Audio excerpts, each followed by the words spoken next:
Well, I have the privilege now of introducing the chair of the board of United Way of Ventura County. She is the senior vice president and market president for Bank of America. So I'm introducing our board chair, Midge Campbell Thomas. So welcome, Midge. Derek. Bank of America is a leader in financing affordable housing across Southern California. So we're certainly very proud to participate today because we give a significant portion of our dollars to transitional and permanent supportive housing for our homeless community members. In fact, over the last 5 years, we've financed $82 million, both in construction and equity investments locally to help develop affordable housing. On top of that, similar to as you heard Matt talk about, we realize that's not it, right? We partner with all of our top partners to provide help for housing, for emergency shelters, and things like basic needs for hygiene and food for our most at-risk populations. We address these issues that are so fundamental to economic health as a way to support both the immediate need as well as funding innovative, longer-term solutions that will hopefully help people attain economic self-sufficiency. We recognize that there are many different circumstances that may cause someone to become homeless. As Eric referenced earlier, right, it could be one life event, our 2 recent fires, the flood, our natural disasters we're very familiar with here in our community. As part of this work, of course, we realize we need strong partnership with all of our region's nonprofit housing, workforce, and homeless organizations. So we're certainly proud to work together with the United Way of Ventura County, Habitat for Humanity of Ventura County, Many Mansions, and the Ventura County Rescue Mission. By partnering with these organizations that drive local solutions, we can help people build better lives and really create strong, sustainable local communities. As we gather together today as a community to discuss how are we going to move forward, I have the great pleasure of introducing someone who's become a great friend and mentor to me over the last few years working in the market, and that is Henry Dubroff. I know he plays the role for many of you as well. Henry is the founder and editor of the Pacific Coast Business Times. He's also going to be our moderator for our panel today. And with the Times being in publication for over 20 years, Henry certainly has a long-term perspective that will bring forth some interesting dialogue with our panelists. Henry, great to see you again, and I'm proud to turn it over to you now. Thank you, Midge. Thank you. And I've just enjoyed so much working with you and your team on so many of these issues. It's a long pull, but your leadership is really appreciated. So thank you. And let me introduce our panel here. We really are very fortunate to have, and there she is, Amy Duganne, who is running the homeless initiative here at United Way of Ventura County. I'm just going through my list, so they're a little different than on the screen, but Nancy Grygiel, Senior VP and Chief Compliance Officer at Amgen, which has really stepped up big time on homeless matters. Julia Brownley, the U.S. representative from California's 26th district, which includes most of Ventura County, and Emilio Ramirez, housing director, City of Oxnard. I've heard really good things about you, and our county CEO, Mike Powers. I've heard really good things about Mike Powers over the years, and their work on homelessness and their serious intent in attacking the problem is noteworthy. Rather than ask for opening statements, I'm just going to ask each of you a question, and then we can sort of dive into the issue. Also, those of you who are on chat, please address your questions in chat, and we'll try and get to them in what I would call the lightning round here as we get further into the program. So starting right off with Amy, tell tell us a little bit about the role that United Way sees for itself in the homeless issue. Thank you, Henry, and it's really a pleasure and a privilege to be here with everyone. What we did to launch our homelessness initiative was identify and examine what the greatest need is in our community right now. And I know I don't need to, I'm stating the obvious by saying that need is housing for individuals and families who are connected to case management, who have housing vouchers and housing subsidies. So we looked at our competitive rental market. We have very, very limited affordable housing. We have extremely low vacancy rates. We have prohibitive and rising rents. We have existing programs and some wonderful partnerships providing varying degrees and levels of housing navigation for these households. But we recognized something missing, which was a clear focus around landlords. And there was no program really specific to landlords. And because housing, as we know, is the solution to ending homelessness, and we need those landlords as housing partners and housing champions, we really were determined to come up with a strategy to better recruit and support and retain landlords providing vacancies for our community.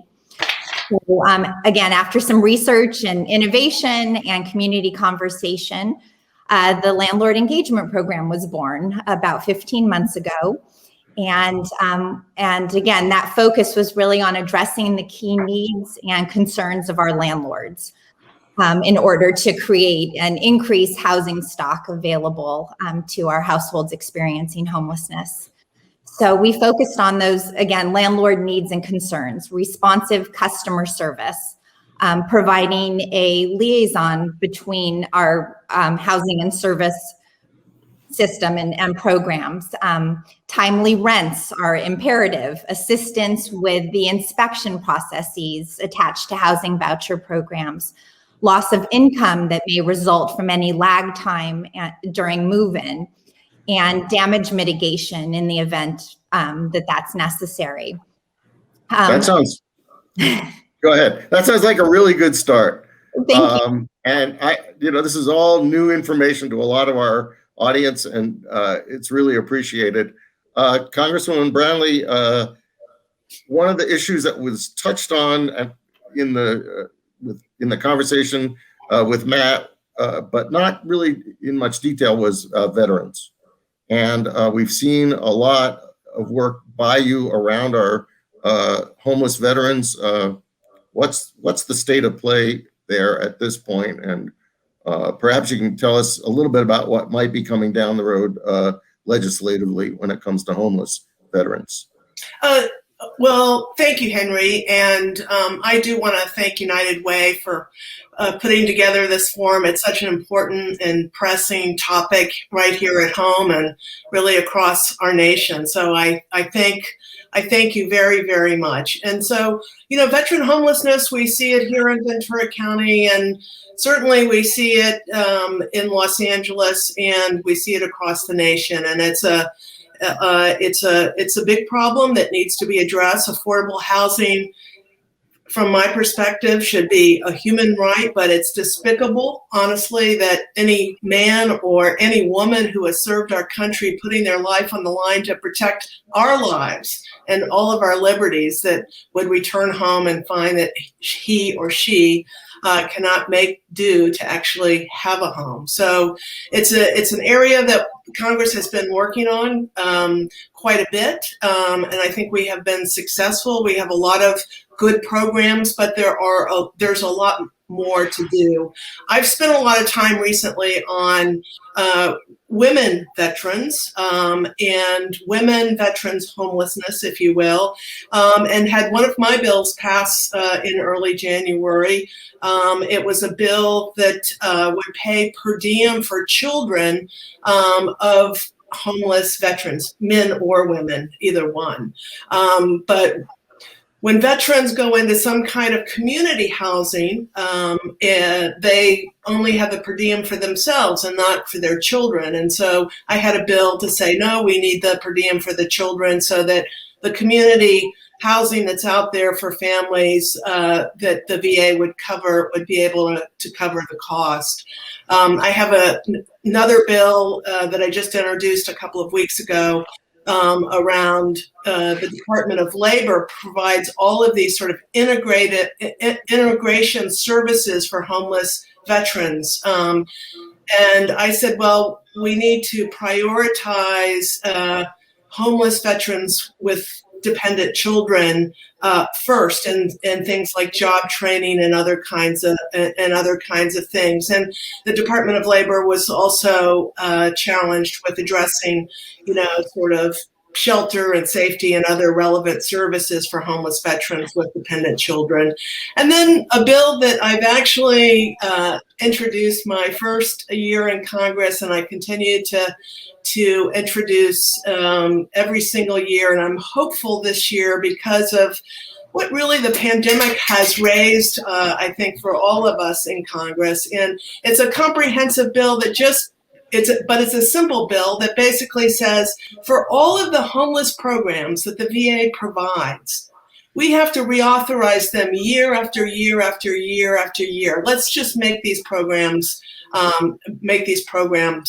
permanent. So there's a lot that still needs to be done. I also have insisted upon a study, particularly around women veterans in terms of identifying where the gaps are for our women veterans, because they're the fastest growing cohort within the veteran community, and we're somewhat behind in those services. But as I said, there's a lot more to do, and we will continue to stay focused. Suicide rates and homelessness are a big, big priority for our committee. One of the things that came up in the previous conversation, which I'm sure a lot of folks heard about, is the need for some of these programs that vouchers and other programs to become more permanent. Because You want me to talk a little bit about that? See if we can hear from Nancy, and we'll get back to that because I also want to ask you about women veterans and your work there. But Nancy, this impact grant to United Way is a bit of a game changer for Amgen.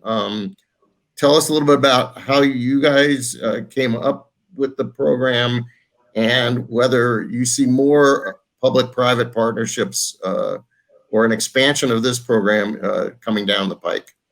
Sure. Thank you for the question, and thank you, United Way, for putting together this session.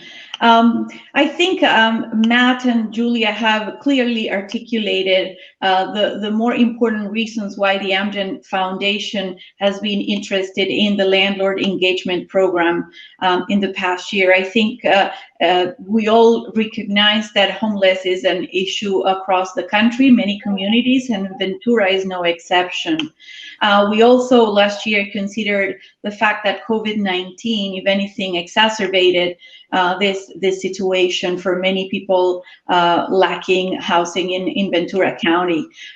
So we do also recognize as a foundation that, as Matt said, understanding the landlord's position is very important.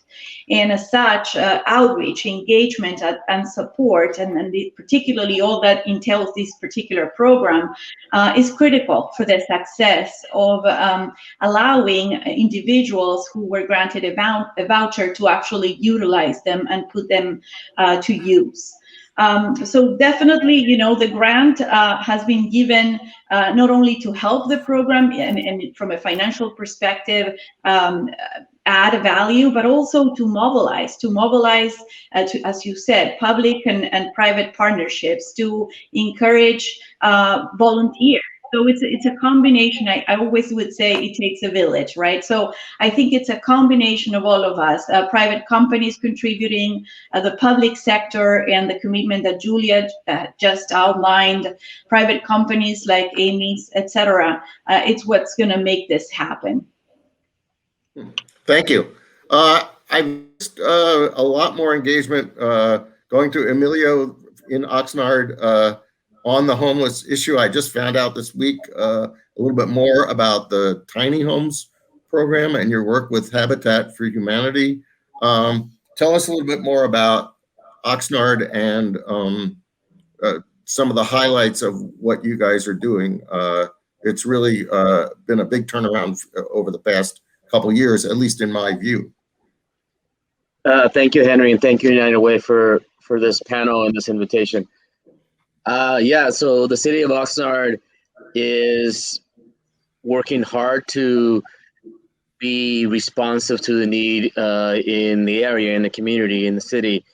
Homelessness is a kind of a tough thing to stay on top of and to try to serve. We just recently had a success point to approve a new project that involves development of a mixed use of a navigation center plus permanent supportive housing. And we would like to use that as a launch to be able to, over the course of the next 10 years, build enough permanent supportive housing projects under a housing first model to allow that to be the shelter of all the unsheltered persons in Oxnard. So we're looking to build 700 of those units over the course of the next 10 years in order to make that happen. And that first project is that project that is in downtown that just got approved by council a couple of weeks ago. I mean, that honestly, that's our plan.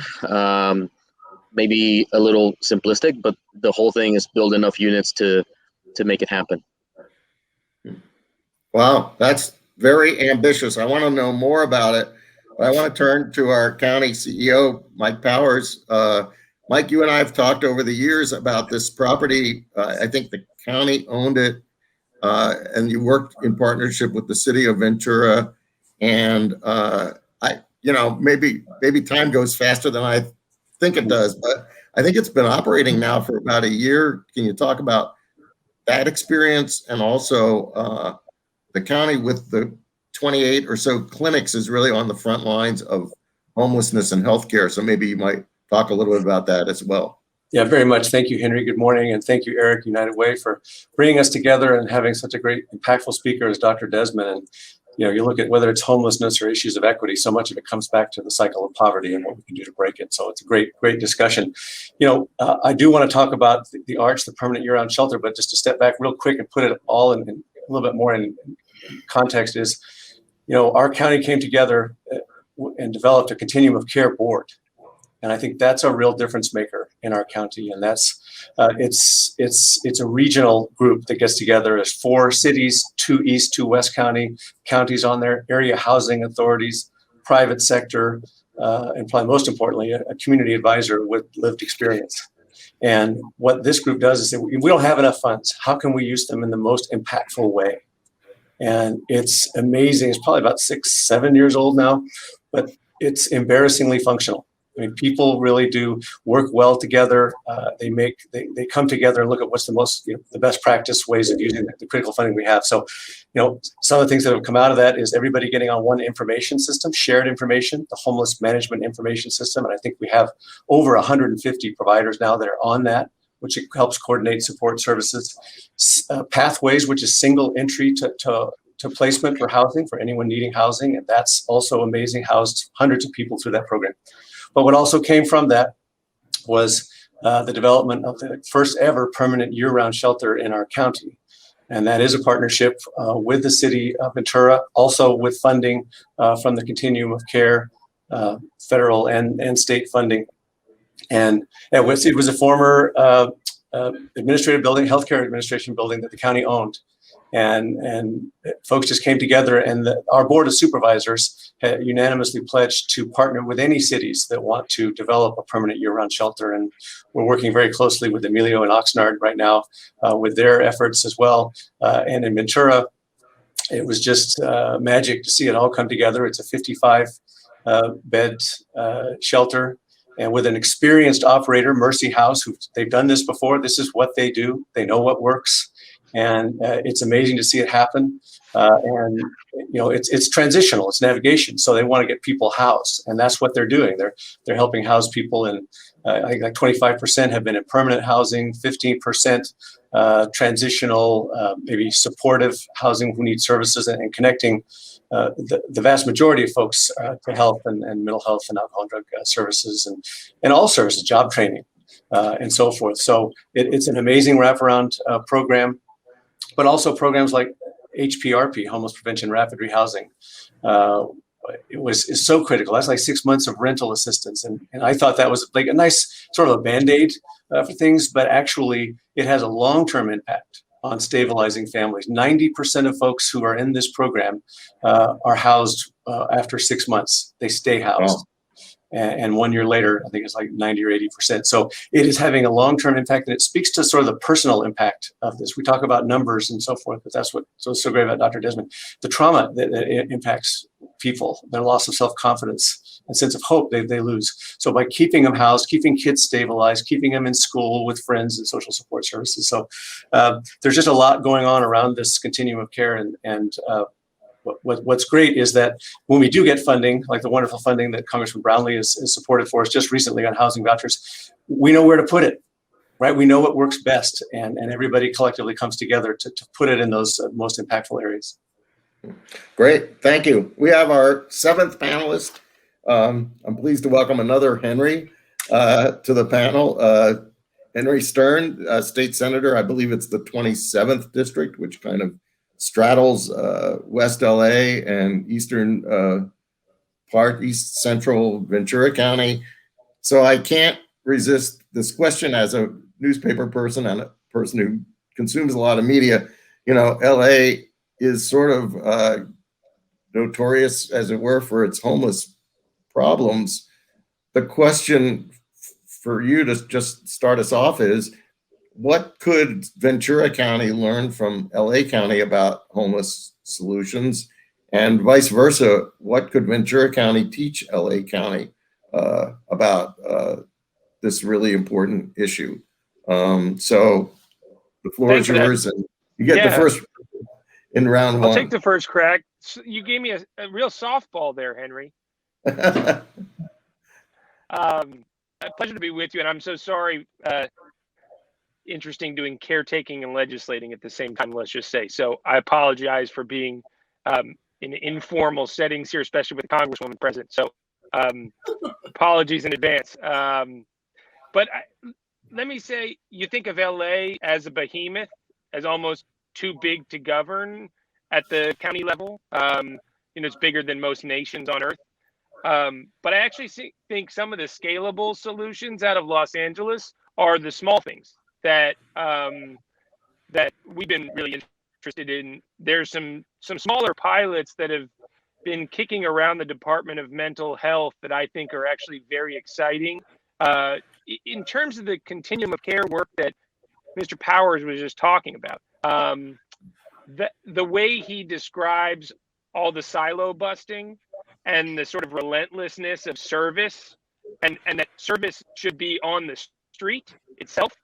There is a very, very small pilot right now called the Home Pilot in LA County, where they're deploying field psychiatrists and social workers directly into communities where people are really the most gravely disabled. These are, this is give or take maybe 1/7, 1/8, there's different varying degrees, but people, the most vulnerable among everyone living out on the streets, and how to reach those people who maybe refuse care or can't accept care or are afraid of dealing with government or the system. I'd like to ramp that program up significantly in LA. There's like literally 7 field psychiatrists for all of LA County, and people out there who are the housing navigators and the work that Mr. Powers was talking about, integrated into these home teams. So we're really interested in not just how to get people navigated through housing and into permanent housing, but also what that touch point looks like out in the community and out on the streets. LA on the whole has been failing on that front, I'll be frank, and I And I don't think it's actually a blame game situation. I think it's a relentless march of poverty that's just outpacing the housing. That you got a compression of real estate economics, relentless poverty, and then not being able to get people housed quickly enough. So you're basically running backwards. You're running fast, but you're literally, it's getting worse. So I'm not trying to paint a rosy picture of Los Angeles, but I guess that's where I just turn your attention. It's a tiny little program, but we think has big potential. But when it comes to Ventura, this is all the evidence you need. You do a roundtable like this with 6 preeminent leaders and what and throw a state senator in there, and then but you can circle up leadership very quickly, and there's a real precision about programming and competency within county government, I think, that is very unique, not just because of size. It's also professionalism and culture and an equity stake that Thousand Oaks isn't separate from Oxnard, that the county cares about itself, and that's built into our fabric. I think there's something to that. So how to make small pockets, how to build that kind of community resilience and buy-in, and get those competencies of the smaller scales, to me, is what's exciting about what Ventura County's doing. Thank you. This has been a very insightful panel, and it really builds on what Dr. Desmond was saying. I think, Amy, you and Congresswoman Brownley both had some follow-up comments, and then we'll go to the questions that are starting to stream in. Or Congresswoman Brownley, please start. Okay, well, thank you for that. I just wanted to, Henry, talk a little bit about, the federal government, what's going on in Washington right now, particularly around this issue of housing. And certainly, I'm sure everyone, all the listeners, watchers here have been sort of following what's been going on in DC relative to the American Rescue Plan that was recently passed, a $1.9 trillion relief package. It's a good first start when we're thinking about housing, when we're thinking about income equality, when we're thinking about poverty. But it's only a temporary solution. We've got to come up with more permanent solutions. But things like expanding the child tax credit and federal earned income tax, this will cut childhood poverty in half. I mean, that's a big step. And when it comes to housing, we provided money in the CARES Act, which was a previous relief package under the Trump administration, more housing assistance. In the rescue plan, $50 billion of housing and homelessness assistance, and $5 billion of new funding for states and cities to provide housing stability for thousands of people experiencing homelessness. And, just hot off the press today, I have to put my glasses on to say, but the Biden administration just introduced their spending plan, at least on the discretionary side, and there's a tremendous amount of increased dollars into Title I and Head Start around education. But as you know, all of this money targets high poverty areas, and in terms of housing programs will get a major boost, $30 billion for housing vouchers. Officials are saying that this would be enough money to aid 200,000 additional families, and also a $500 million increase to build and rehabilitate affordable housing.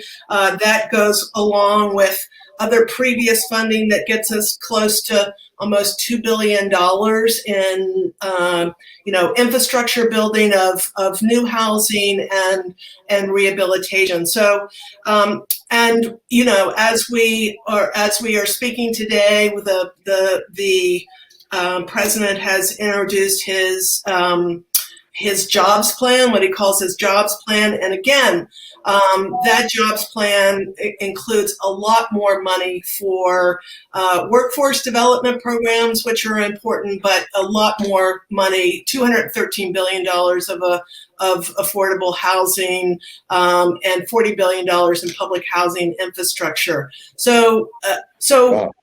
these are all really good things. Obviously, we're at the beginning throes of those negotiations, obviously, with the president introducing his spending program. That's the beginning of a conversation around finalizing budgets.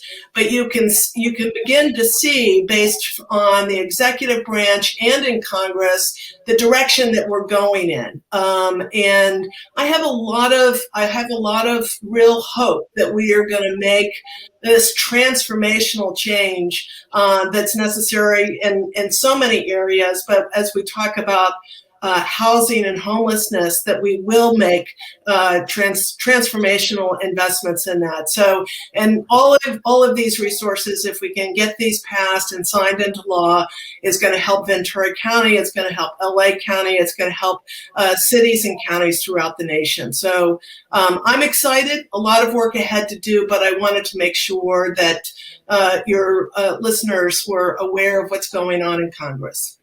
Thank you. Thank you. That's a good update. There's a lot of money there.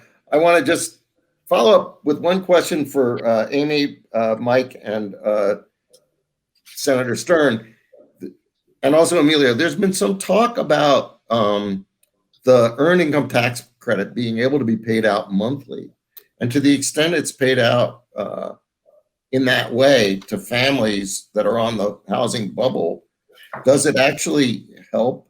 Is it something landlords might appreciate, or is it just too complex for folks to navigate?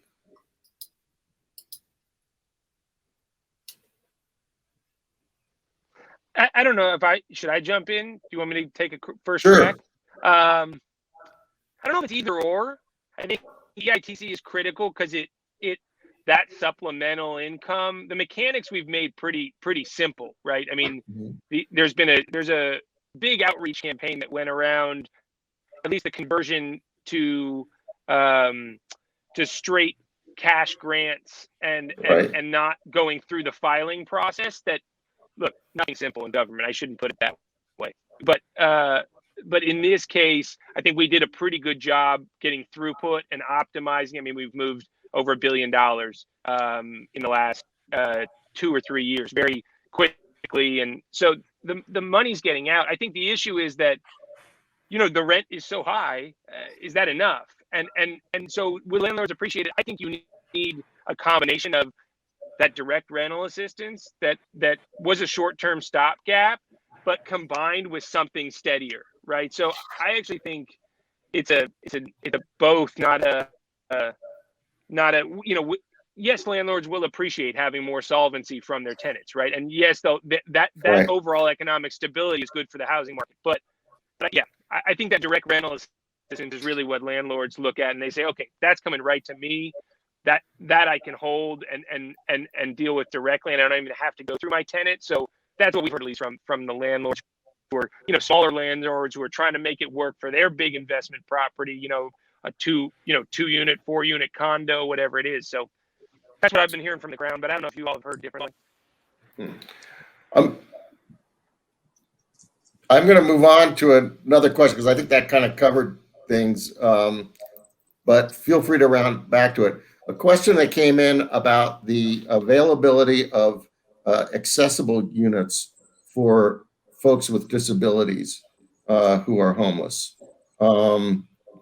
Is that something that, Amy, you're addressing with landlords?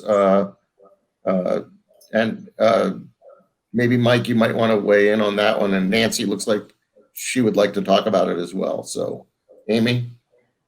I can just speak to the individual households we're serving. If there is a disability that needs to be accommodated, then we're certainly seeking landlords who have units that can really lend themselves well to the appropriate living environment for the household. So it is certainly an accommodation that is always made, and once it needs to be identified. I'll defer to Nancy if she. Yeah, I would add that, the common topic of diversity, inclusion, and belonging that we are using as part of ESG goals, right?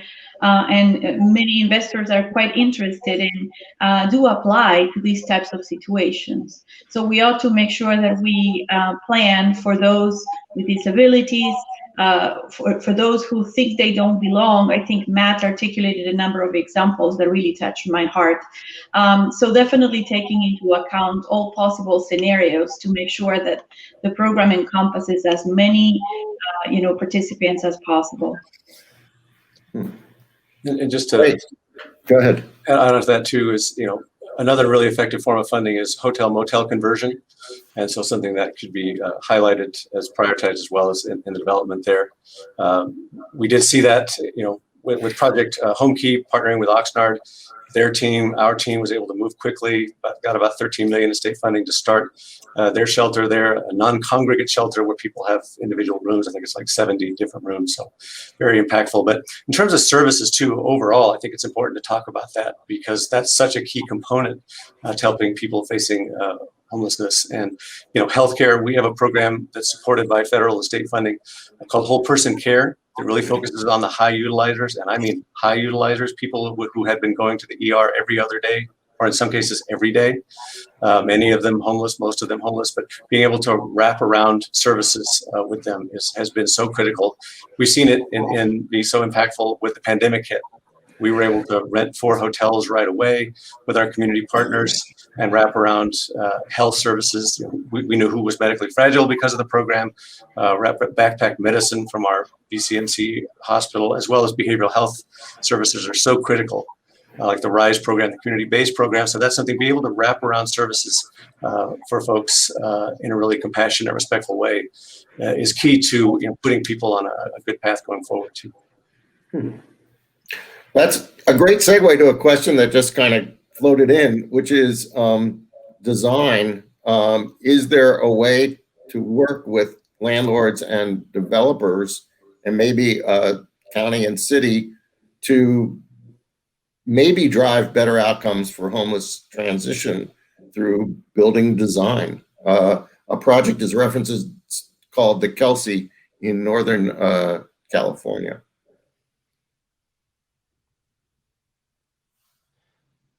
I don't want to keep doing the LA Ventura comparison, but there is I don't know if those who are more experts on what's been going on with county buildings, but I know LA at least has had trouble getting the cost per unit down, but they just did this challenge sort of utilizing public property. We've been looking at that with state surplus property too, how to work with developers, set some targets on per unit, do more on the prefab side, and try to get below that, 300,000 mark or somewhere. I mean, there's some metrics out there I think we're starting to hit some more exciting numbers, but it's not easy to do, and it takes a real, collaborative partnership. But I don't know if we've had that, if we have the same assets, frankly, in Ventura County. There's not as much land and that's sort of has that same eligibility. So it might be round peg, square hole, but thought I'd raise that.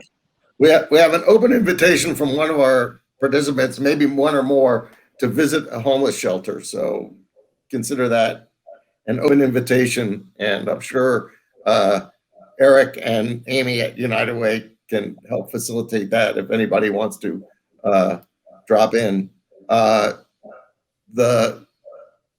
Another question I guess I'd like everybody to address briefly is the whole question of COVID vaccination. And, we have this very generous grant from Amgen going on, but maybe Nancy, you could talk about how COVID has impacted some of Amgen's thinking about grants like this and where you would go in the future. Thank you, Henry. I think the Amgen Foundation has to really evaluate all the requests. Of course, the number of requests have increased tremendously over the past year. And also the amounts dedicated as funding and donations from the Amgen Foundation has also increased as a decision's been made by the Amgen Foundation board and our company CEO as well. But I have to admit, sitting at the Amgen Foundation board now, it's hard because you ought to, be making very tough decisions amongst, who you help or, where the monies go. I think, as I said before, in this particular case, as many homeless have been impacted by COVID, even more so than all of us, we've decided to, fund, made a considerable contribution with the hope that also this amplifies the voice across the community and that we get others to also contribute and donate, even with personal volunteer time, or as I said, through, public and private partnerships. Emilio, maybe you could talk a little bit about response in Oxnard, which seems to be doing much better with COVID in the last month or so than at first part of the year. I don't know that it's getting better. I think, COVID has been our life for the past year and more than that. And I think that there's still going to be some continuing fallout from COVID, economics, etc. But if there is a silver lining, I think that COVID has taught us a lot. There has been a lot of things that have occurred in Ventura County and Oxnard that required a lot of us to come together, to work together, Project Homekey being one of them. Project Homekey, for example, it happened in 5 months because of the coordination. And I hope that which we learned along that process, backpack medicine, getting together, responding to encampments, and etc., we don't lose because COVID goes away. I think that we have learned an ability that if we get together, we can do amazing things. Project Roomkey helped 500 plus people in what months it took them to get this up and running. And I think all those things are viable past COVID. We need to act with the same level of urgency. We need to act with the same teamwork, team effort that we have. And that's something that happened because of COVID. I'm not so sure that it's going to end anytime soon. When the eviction moratorium does expire, I think there's going to be a good amount of fallout. I think we're learning the effect of the income disparity. In Oxnard, it's expensive to live here. The minimum wage hasn't increased in a long time. It just doesn't work. And I think that means that we need to get together and try to continue the team effort that we started, that we had to. Not that we weren't already good team players, but we had to learn to step it up. And I think that that's something that we can continue post-COVID. Hopefully we can. Mike? Yeah, thank you, Henry and Emilio. Right on. I think we came together well. We still are. And, it's not a surprise to any of us. I think that the COVID impacted our low-income communities the most. And so one of the things our board has tried to do, and our state and federal leadership, make sure that our response is equally targeted to those areas. So we've really focused on outreaching to our low-income zip codes, our health equity areas. With our mobile teams, we have 15 mobile teams that go throughout the county. They've helped vaccinate at the shelters as well. As Emilio said, over 550 have been housed through Project Roomkey in this. So, any silver linings. Out of that, 113 have been permanently placed in housing. So it's not enough. You want 500, but it's still progress.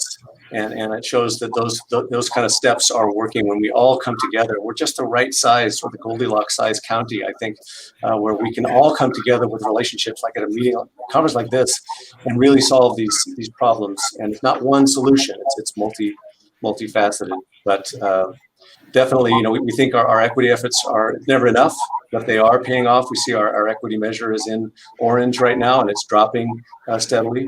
And so we just got to keep those efforts going on, even after the pandemic. We start to gradually come out of it. We want this to be a comeback, but it's not a comeback. We want to be better than before the pandemic, but we got to bring everybody with us. We can't leave anybody behind. And so I think this kind of what we're talking about here today will help with that. Amy, how does a sort of a close to post-pandemic or approaching post-pandemic environment affect United Way and its programming around homelessness? The effect, which we can only anticipate at this point, is probably going to be quite great in terms of the need for housing and the issues around homelessness being, exacerbated by the pandemic, and then with the eviction moratoriums lifting, we don't yet know what we're going to see in terms of need. But just to echo some of the points that have been made, the collaboration and the communication around efforts to help house households is really critical. And I think that speaking to what Mr. Desmond mentioned, this moral urgency, I think keeping that alive and really focusing on the human beings that we are serving is critical. And numbers are super important. We're very pleased that in our 15 months we've been able to assist with the housing for we're up to 49 households, 79 individuals. We like to really bring home, I think, to everyone listening, we're talking about seniors, we're talking about veterans, we're talking about pregnant women, we're talking about, we've assisted 20 children, infants, families living in their car where one of the children has a feeding tube to live, and really just keeping our attention on the work we're doing, and then identifying how we engage our community, events like this where we can bring some public awareness and really rally around, again, to quote Mr. Desmond, doing the right thing. And we're experiencing issues that really need to continue to unite us as a community. So I'm looking forward to the increased ongoing partnerships that we're seeing right now. A question, speaking of moral imperative, a question that has come in talks about, this desire by Ventura County to do the right thing, and yet we have these very high income areas of our county. People may not really understand how to help, and how do we deal with this kind of NIMBYism, despite the fact that people want to do the right thing. It's a dilemma that we see. I mean, we just in agriculture, where the highest profit area is organics, but people who are poor don't buy organics, and it tends to drive prices up. So how do we kind of do the right thing and engage our higher income residents in that process? I'll make a quick point. I think speaking more to the human aspect of it again, I think there's a lot of importance that needs to be placed on destigmatizing who we are serving and dispelling some of the myths around who is our typical, voucher holder, or who is someone who is subsidized, and really addressing that NIMBYism along those lines. Also, in terms of hoping that our landlord community will be part of the solution, which it needs to be, because development takes time. And again, this crisis is urgent. It is, I think, realizing that there are supports. Our program does have ways to mitigate some of, we're trying to mitigate some of the issues that might make a property owner reluctant to rent, but we really have a support system, not only for the tenant to guarantee or help with a sustainable tenancy, but we have supports for landlords as well. And just one unit makes a huge difference. That is a household being housed, and just maybe a plea to our landlord community that again, one unit makes a difference, and it's going to take that to have a more immediate solution and address this. I'll jump in. I think Eric alluded to it at the outset. We live in such a caring community. I think it's just, unfortunately, we've had to see it through these last 4 disasters we've had the last 4 years, but our community cares about those most vulnerable, those in need. And I think the more we highlight the individual struggles, we humanize it. As Amy said, we destigmatize and don't judge people by their worst day. I think none of us would want that. And a lot of times you might see a person facing homelessness struggling, and that gets replayed 1,000 times, not the success story, but when they get housed and services and aren't as traumatized. I think it helps to destigmatize and stabilize, and it's good for our whole community. And I just think the more we can tell those stories, just like Dr. Desmond was doing on an individual basis, and how like vouchers are so important because you're destigmatizing it there. They're living all, they're our neighbors as they should be. They shouldn't be, here's our housing and here's their housing. That's not healthy. That just perpetuates that stereotype. So I think that the kind of approaches we're talking about here today can help with that. I would just add too that forums like this, I think, to inform the community is really important. We need to arm our community with the facts. Sometimes there are facts that are hard to swallow, but we have to embrace, embrace our successes, embrace where we need to do, embrace where we need to do more.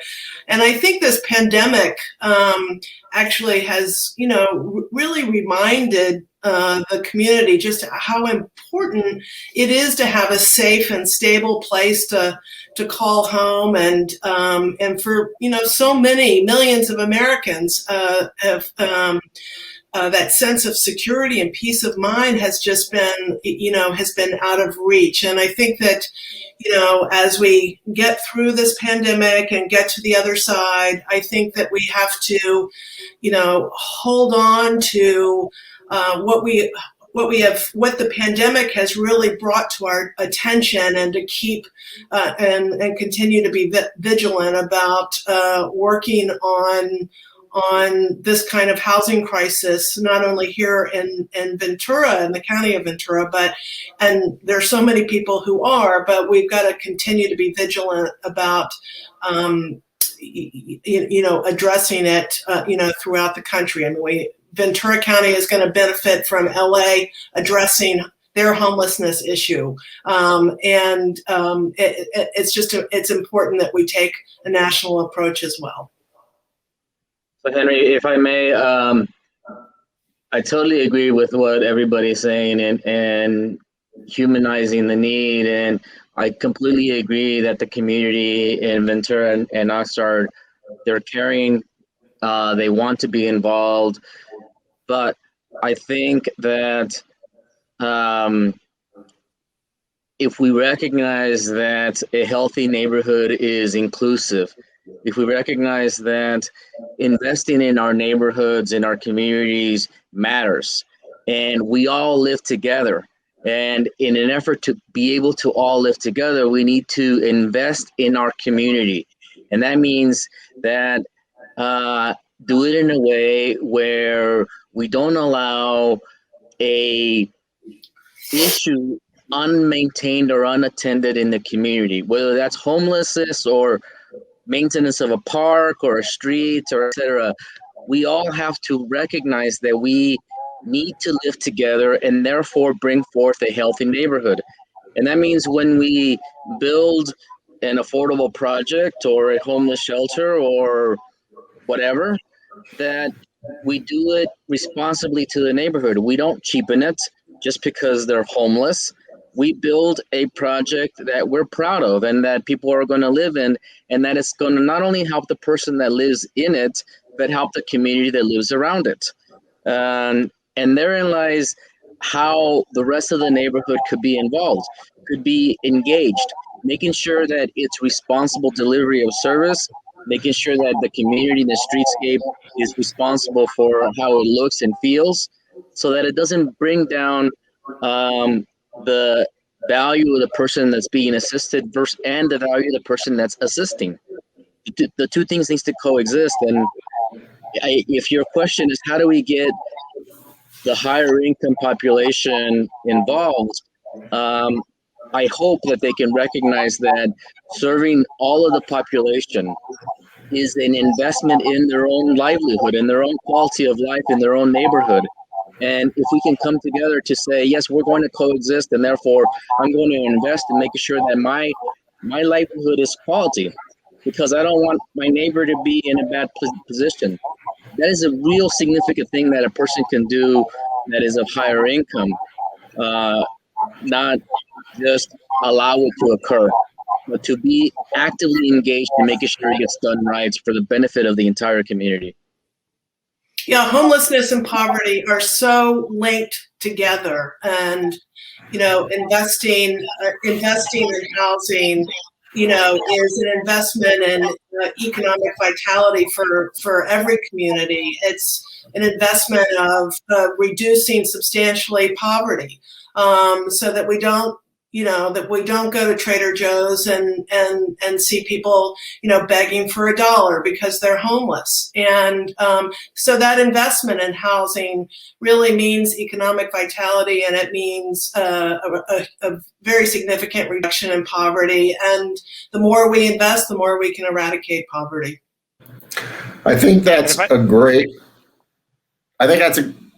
well, one more comment. We're almost out of time. No. Let it wrap up. All I was going to say is that the state is also, the governor is enforcing regional housing needs. So whether or not, there's that pushback on building new housing, a lot of that's going to start happening and is being planned for now. I think the big question for all the communities in Ventura County is, do you want to make that new housing as inclusive and affordable as possible, or does it end up you hit those needs in a different way? So, I'd like to see, for instance, us be able to have enhancements, bonuses under our RENA assessment for adding more affordable units. We're working on legislation there and other ways for just helping folks get to yes. And I think it's there. I can add little more than what everyone else has, other than I actually don't think that the wealthy communities are averse to any of these changes. I've seen Simi and Thousand Oaks and all kinds of areas where you have big divides too, Moore Park, all step up. So I think the push is also there. So now it's much easier to say yes. On that note, I just want to thank our panel. Things really came alive there at the end of the program. And for those of you who are in the audience, this program has been, the panel portion of this program, not Dr. Desmond, but the panel has been recorded, and it will live on the United Way website and elsewhere for quite some time. I think we ought to revisit this issue again. And I just want to remind everybody that as we close to thank our sponsors, and there's a sponsor deck that's going to roll as we wrap up. So great to see many friends on the panel and to meet some new friends, and enjoy your Friday, and let's not stop thinking about those who are really struggling to find shelter in these times. Thank you, Henry. Thanks, Henry. Thank you very much.